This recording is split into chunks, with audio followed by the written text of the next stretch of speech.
పౌష్టికాహార వారోత్సవాల భాగంగా ఐసీడీఎస్ ఆధ్వర్యంలో ఐసీడీఎస్ పిఆర్ ఇవాంజలిన్ గారి అధ్యక్షతన ఈరోజు అనగా 4/9/2025 పోషకాహార వారోత్సవాలు చీమకుర్తి మండలంలోని క్రిస్టియన్ పాలెం పూలికొండ పల్లమల్లి సచివాలయంలో పౌష్టికాహార వారోత్సవాలు జరిగాయి. ఈ కార్యక్రమంలో భాగంగా ఐసీడీఎస్ సూపర్వైజర్ సిహెచ్ శైలజ గారు, పి నాగలక్ష్మి, కె దేవసేన మాట్లాడారు. పౌష్టికాహారం తీసుకోవడం వల్ల వచ్చే లాభాల గురించి వివరించారు. ఈ కార్యక్రమంలో ఎంఎస్కేలు, ఏఎన్ఎంలు, ఆశా వర్కర్లు, అంగన్వాడీ కార్యకర్తలు, తల్లులు పాల్గొన్నారు. ఏం కావాలి? శక్తి కావాలి, బలం కావాలి. ఆ బలం ఎట్లా వస్తుంది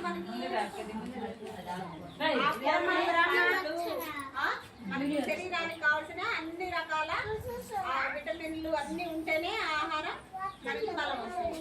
అవి ఏట్లో ఉంటాయి?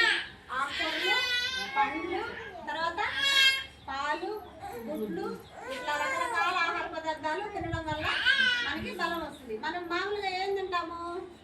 అన్నం ఎంత వేసుకుంటాం? అప్పుడు దాంట్లో బలం వస్తుందా?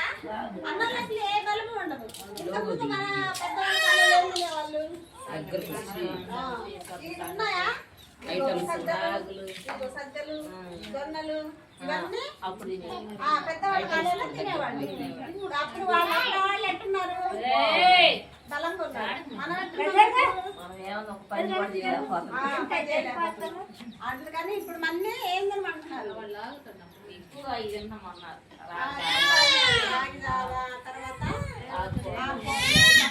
పాలు ఇవన్నీ తినడం వల్ల మనకు మంచి ఆరోగ్యం వస్తుంది. కాబట్టి అందరూ మంచిగా తీసుకోవాలని మన అందరికీ 7వ తేదీ వరకు పౌష్టికాహార వారోత్సవం జరుగుతుంది. అది మనం ఇక్కడ జరుపుకుంటున్నాము. మీరందరూ మంచిగా ఆహారం తీసుకోండి. అలాగే మన గర్భవతులు ఏమేమి ఇస్తున్నారు?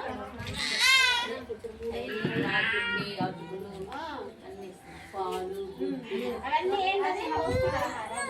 అలాంటి పౌష్టికాహారం తీసుకుంటే గర్భవతులు కానీ బాలింతలు కానీ మంచిగా ఆరోగ్యంగా ఉంటారు. కాబట్టి మన గవర్నమెంట్ కూడా ఇవన్నీ సప్లై చేస్తుంది. మనం అన్ని పడే కాబట్టి ఎక్కడ దొరికితే అక్కడ తెచ్చుకోవాలి. నేనేం చేసుకోవచ్చు?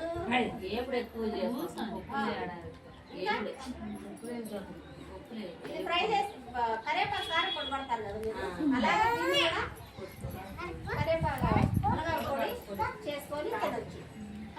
ఇంకా బొప్పాయి ఉంది. బొప్పాయి ప్రతి ఇళ్లలో ఉంటాయి కదా, కొనాలా? అది ఇళ్లలో కూడా.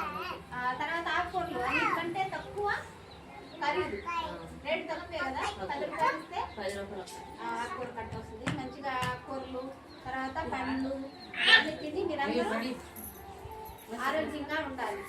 ఓకేనమ్మా? మీరు ఎంత విన్నాయన్నీ అందరూ చెప్పండి.